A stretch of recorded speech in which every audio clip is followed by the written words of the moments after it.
recognize our next speaker. This is Tathagata, and he'll be talking about the emerging landscape of interpretable robot behavior. All right, I'm back. So this talk would be somewhat following from my previous one, but we will go into more details of a particular line of work on what we call interpretable agent behavior. So this is joint work with Anila sir, Dave, and Rahul from ASU. Alright, so we'll start with a non-controversial statement. So in order to work with humans in the loop, to collaborate with them, to team with them, you need to be interpretable. And so that would mean that the human can understand what you're doing, they can anticipate what you're doing. And so we will go into much more detail of what this word interpretable means in the context of human-robot or human agent teams in general. So in the previous talk, we talked about this idea called explicability. There we were talking about how do you produce plans that are expected in the observer model. So if there's a human in the loop, they would have expectations of you. How do you produce behavior that conforms to them?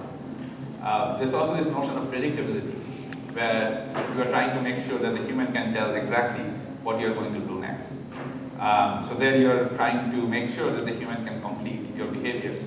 So you are trying to help in plan recognition. There's also this idea of legibility, where you are trying to make sure that the uncertainty over different possible models is reduced from the observer's point of view. And so part of that model might be goals. So if the agent thinks you have different goals, how can you signal which one you are doing through your behavior? So there you are trying to help in goal recognition. So the landscape of interpretability is basically a combination of one or more things, one or more of these things, where you are trying to optimize different version of what is being interpreted by the human in the loop. And this talk and this paper is about going through these different terms and finding a common vocabulary, a common framework with which we can talk about these things and try to find out what the outstanding challenges are, what are the curious differences between these algorithms, and so on. So in this talk, I won't go into any new algorithms. I will just talk about these ideas and try to find out the differences among them. Before we go there, a brief overview of the terms that we'll use. So we have the standard planning problem with the domain theory, current and initial and goal state. And so as when we mention a planning problem, we will mention all three, including the domain theory, initial and goal state. And the solution to that is a plan, and a behavior is an instantiation of that plan. So what the observer observes is a behavior and not a general plan. Generally, you may have loops and so on. And then you have a partial plan whose completion set is denoted by the set over the delta pi. And of course, you have an observer model which maps an action state pair to a token, and that the observer will be using that token to interpret different parts of your behavior. So this is all standard stuff.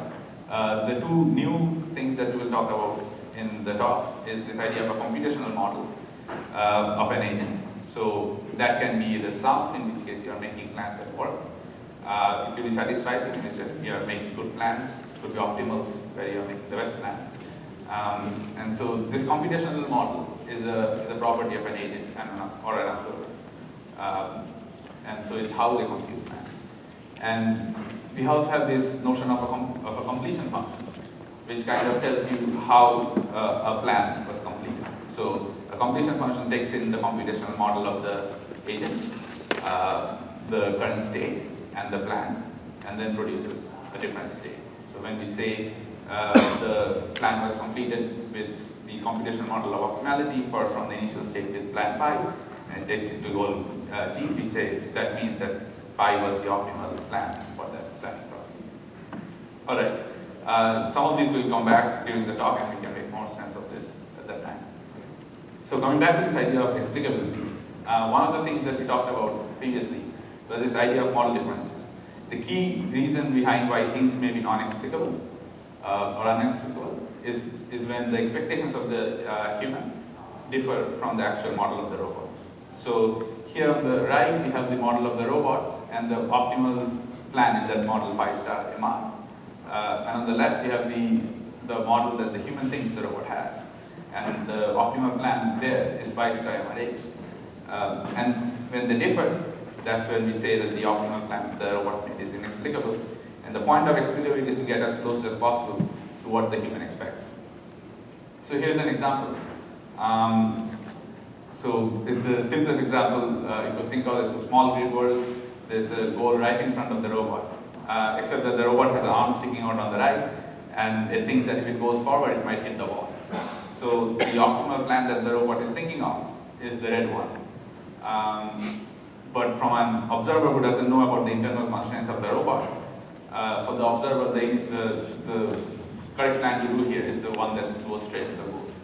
So if you see the robot doing the red plan, you would think, wow. So that's the inexplicable plan here. But actually, that's optimal for the robot. So if you are planning explicably, you would want to produce the green plan if possible. So going back to our framework, we have here an agent with their own planning problem and their computational model. And we have an observer with their copy of the same. And the target is to solve both the problems. We want to solve the agent's planning problem, but we want to also make sure that that solution has a completion in the observer model. So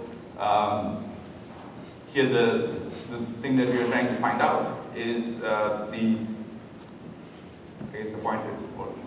But yeah, so we are trying to find out tilde pi, which is the partial plan that would be explicable to the observer. And the first constraint says that that has a completion in the agent model. And the second constraint says that has a completion in the observer model as well. So a couple of interesting things to notice here is that the goals of the agent and the observer models may be different.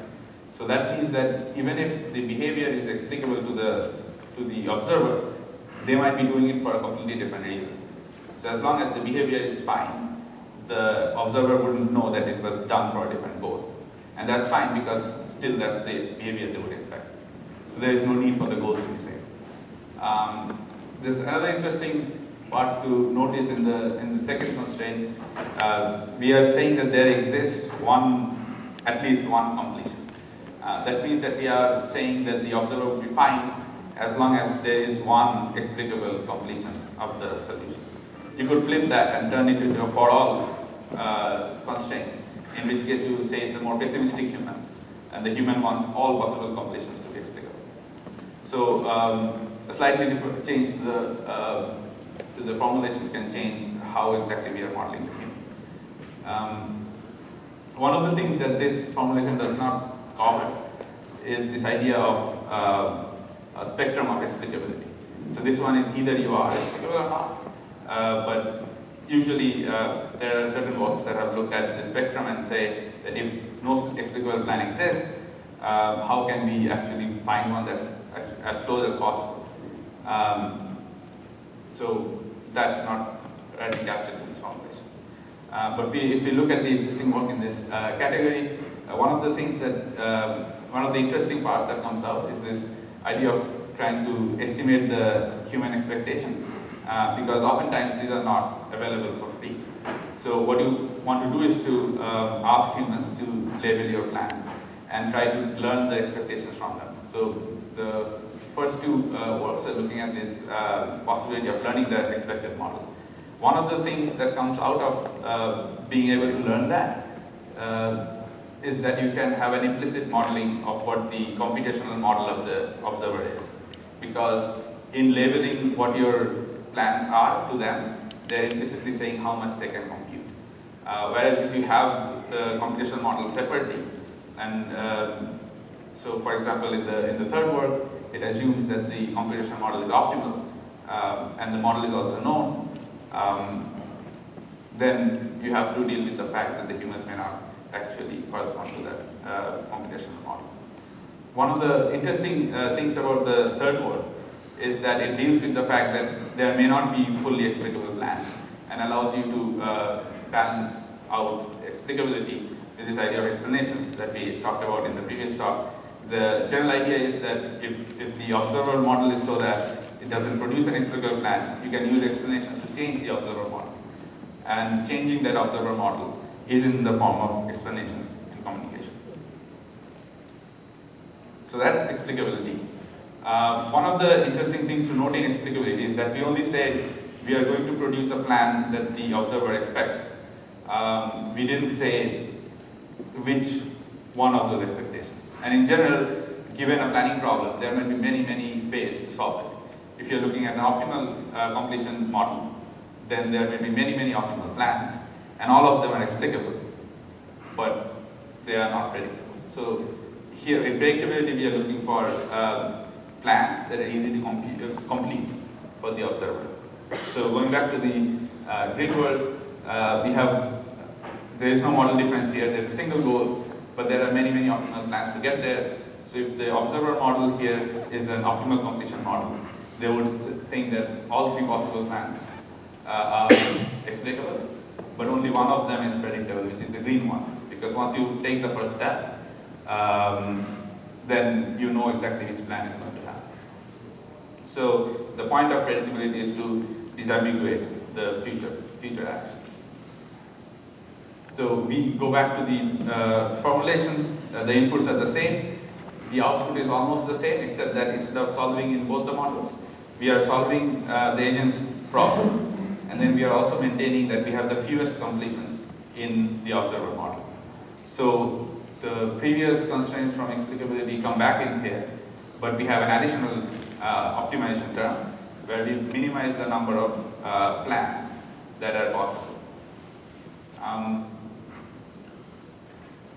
So going back to the existing literature on this, some of this work actually started in the robotics community in motion planning. And you may have heard some of this in Uncle's talk on the first day.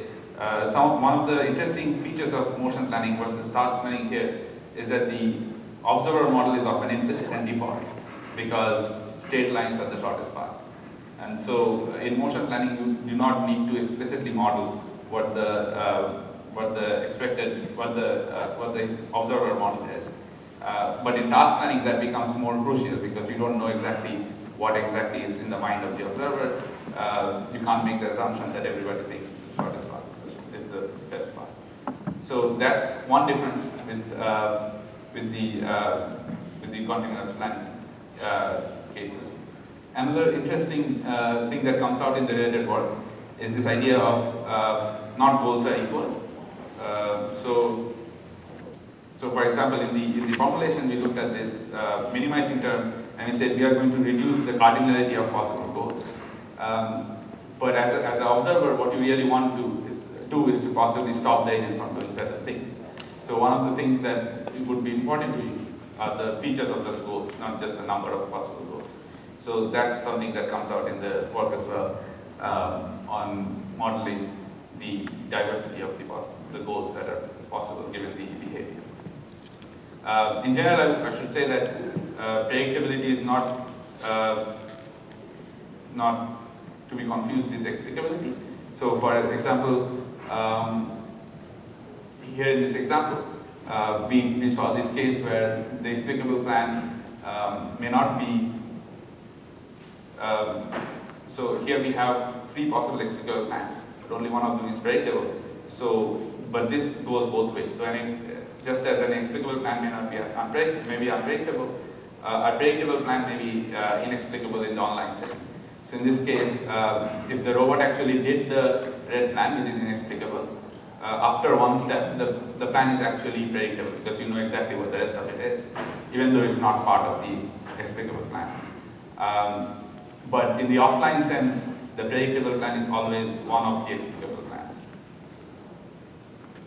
Okay, so that's about explicability and predictability. The last thing that I would touch on is this idea of legibility or transparency.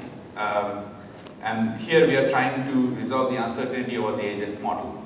And in particular, oftentimes the part of the agent model that's looked at is the goal. So we want to signal what goal the agent is doing. But in general, it can be any part of the agent model. So it could be something about the action model as well. So going back to the example, grid world example, we have here a set of possible goals that the observer thinks that the agent might be doing. And the real one is the one on the right. And so the agent can actually signal that through its behavior by taking the step on the right.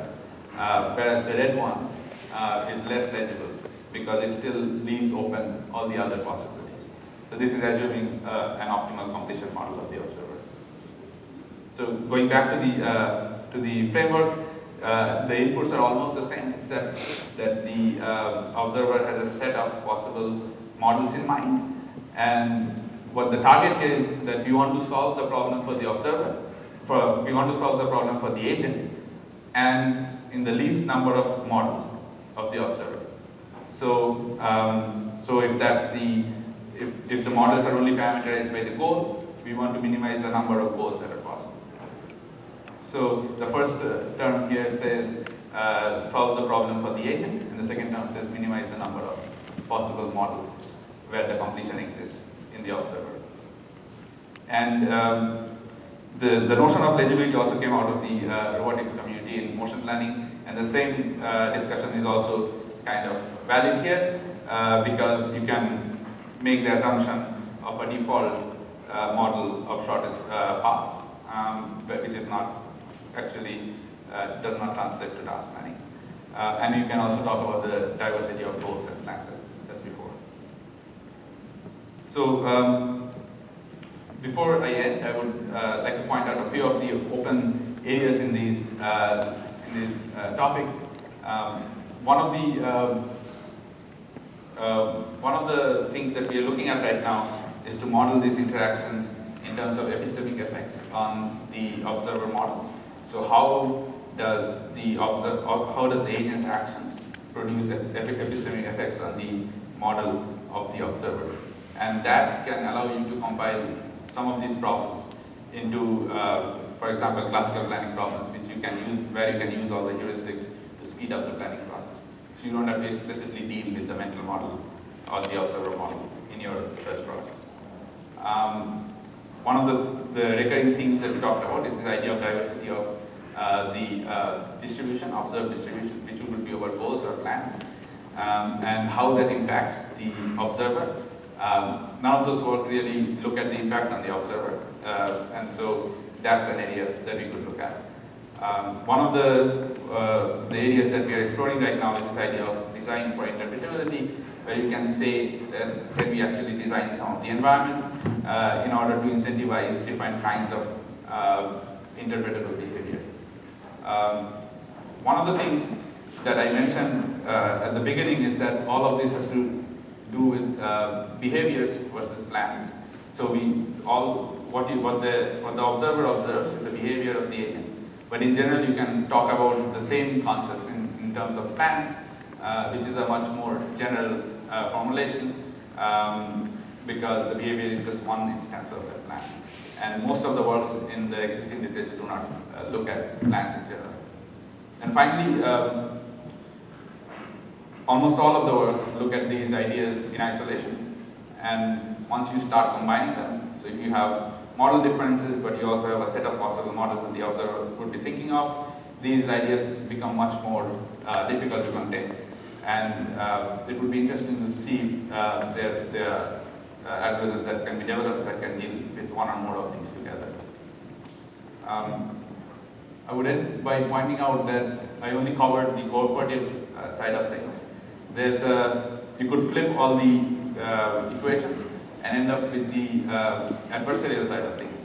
So for example, for legibility, we said that we are going to minimize the cardinality of possible models. You could turn that into a maximization and say we are going to maximize the possible things that are possible in the observer model, in which case you get behaviors such as obfuscation, where you are trying to obfuscate which model you are working with, and the security where you are trying to obfuscate which plans you are trying to achieve, etc. So, so the same kind of techniques can give you both of these behaviors.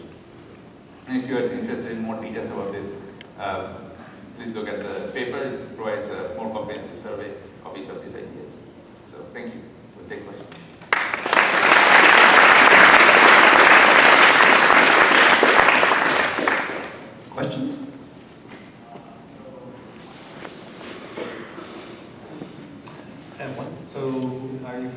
theory of mind, or did you have one? Okay.